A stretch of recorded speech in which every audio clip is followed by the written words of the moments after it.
we've been asking questions today, let's ask three more. The first question would be, why do we resist suffering so much? Second question, is suffering going to be a part of our lives? And third question, what are we supposed to do in the suffering? Let's start with number one. Why is it that you and I resist suffering so much? I think it's real natural for our world to resist suffering. I think it's a part of human nature.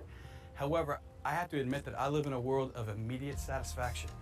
I think so many of us, perhaps even in your own life, can see the gadgets and gizmos that we are surrounded with that give us instant information and immediate satisfaction. And suffering obviously is a deprivation of the type of satisfaction that you and I are surrounded by.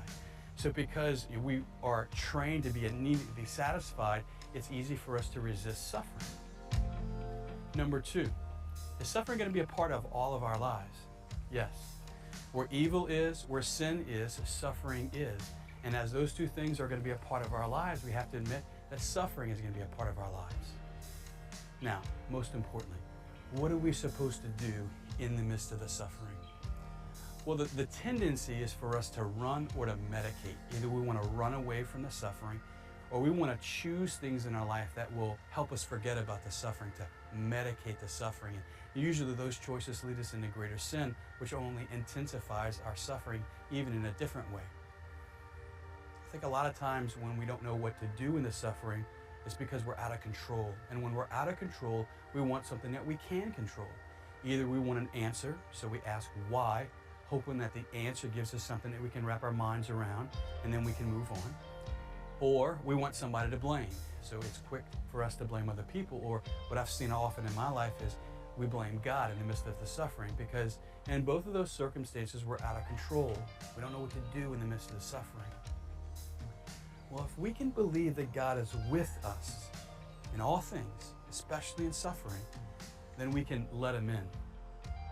What I've learned a long time ago is that suffering can actually elicit in our hearts the questions about life, the deeper things about life. Our search for God can actually be sometimes intensified in the midst of the suffering. And if we can go to God with those questions, with that desire, we can find that He's with us in a very relational way. I've often heard people say, well, just give that to God. Just give your suffering to God. And I think that there's a trap in that, because we want to get rid of the suffering. We want to give it to God so that we can go back to our worlds of ease or pleasure. Now, there's a difference between giving it to God versus giving God permission to come in to our lives, to come into the suffering, to be with us in the suffering. And that's what teaches us about redemptive suffering. What is redemptive suffering? Well, suffering has been redeemed on the cross by our Savior Jesus Christ. As He entered into all things, including suffering, and brought forth the victory on the cross, He redeemed the world and He redeemed suffering. So when you and I allow our suffering to be joined to His, when we stay in communion with God, as our hearts stay with God in the midst of suffering, then we can join our suffering to His suffering, and we can experience our suffering redeemed by His redemption on the cross for all of us. To be with Him and to let Him be with us in the midst of the suffering. I'm reminded of a good friend of mine, Father Larry Gillick. He's a great spiritual director in the Omaha community. And Father Larry, who's blind, tells a great story about walking around in a neighborhood, one that he's very familiar with, and just the circumstances of the day, he gets kind of turned around and gets lost. So he begins to pray, and he hears God say, sit down in the middle of the street. Kind of an odd thing for God to say, so he spits back at God like, that doesn't really make a whole lot of sense to me. To which God responds, put yourself in a position to be found. So Father Larry trusts the Lord in the midst of being lost. He sits down in the middle of the street, and eventually hears a car coming around the corner. And the good news is that the car stops. They actually recognize Father Larry, and he gets in their car, and as they're laughing their way back to the house, Father Larry exits, and as he opens up the front door, he realizes that he just learned the most important thing about the spiritual life.